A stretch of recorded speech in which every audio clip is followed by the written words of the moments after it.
بسم اللہ الرحمن الرحیم۔ دوستو، آج میں بڑے بڑے گناہ گاروں کے لیے ایک خوشخبری لے کر آیا ہوں۔ جتنا بڑا بھی کرپٹ ہوگا اس کے لیے اتنی ہی بڑی خوشخبری ہے۔ بے شک نیکیاں گناہوں کو مٹا دیتی ہیں۔ انسان کو صراط مستقیم سے بھٹکانے کے لیے شیطانی وسوسوں کا حملہ ہوتا رہتا ہے۔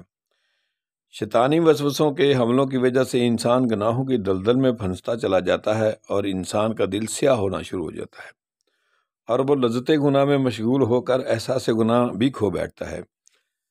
لیکن اللہ سبحانہ و تعالیٰ کا کتنا کریم ہے کہ اپنے بندوں کے لیے رحمت کے دروازے کھولے رکھتا ہے اور بندوں کے نیکیاں کرنے پر ان کے گناہ معاف فرما دیتا ہے، جیسا کہ قرآن پاک میں مرقوم ہے۔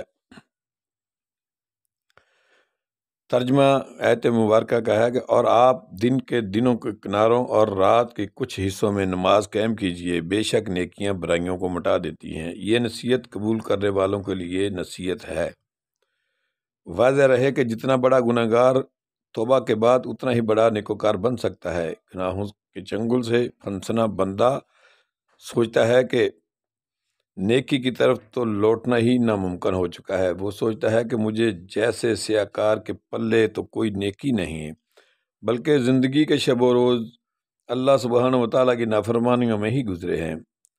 ایسے احباب کو اللہ رب العزت کی رحمت سے ناامید نہیں ہونا چاہیے، کیونکہ اللہ جل شانہ کی رحمت بندوں کی سیاکاریوں سے بہت بڑی ہے۔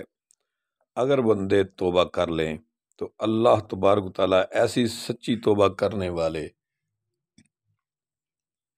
بندوں کے لیے خوشخبری فرماتا ہے کہ تم گناہوں سے سچی توبہ کر کے میری طرف لوٹ آؤ، میں تمہارے گناہوں کو نیکیوں میں بدل دوں گا۔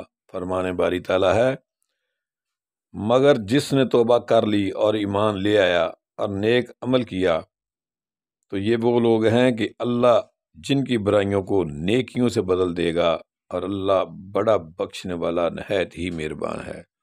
دوستو، شرط بس یہی ہے کہ سچے دل سے توبہ کر لی جائے اور اللہ کے حضور گڑ گڑا کر معافی مانگ لی جائے اور لوگوں کے حقوق ادا کر دیے جائے۔ یہی اس آیت کا ترجمہ اور مفہوم ہے۔ اس کے ساتھ سورۃ فرقان کی آیت کا ترجمہ، توبہ کرنے کے بعد گناہ نیکیوں میں تبدیل ہو سکتے ہیں۔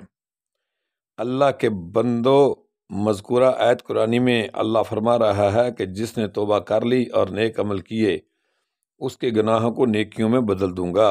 پھر دیر کس بات کی، آؤ عہد کر لیں کہ آئندہ ہم گناہ نہیں کریں گے اور اپنے ذمہ لوگوں کے حق ادا کرنے کی کوشش شروع کریں تو اللہ کریم اسباب بھی پیدا فرما دے گا۔ اللہ ہمارا حامی و ناصر ہو۔ اس طرح کی بہترین معلومات کے لیے ہمارا چینل IH ریونڈی سبسکرائب کر کے ویڈیو کو لائک اور شیئر بھی کر دیں اور ہمیں دعاؤں میں یاد رکھیے گا۔ ملتے ہیں ایک نئی ویڈیو کے ساتھ۔ اللہ حافظ۔ آپ کا اپنا حکیم افتخار الحسن ریونڈی۔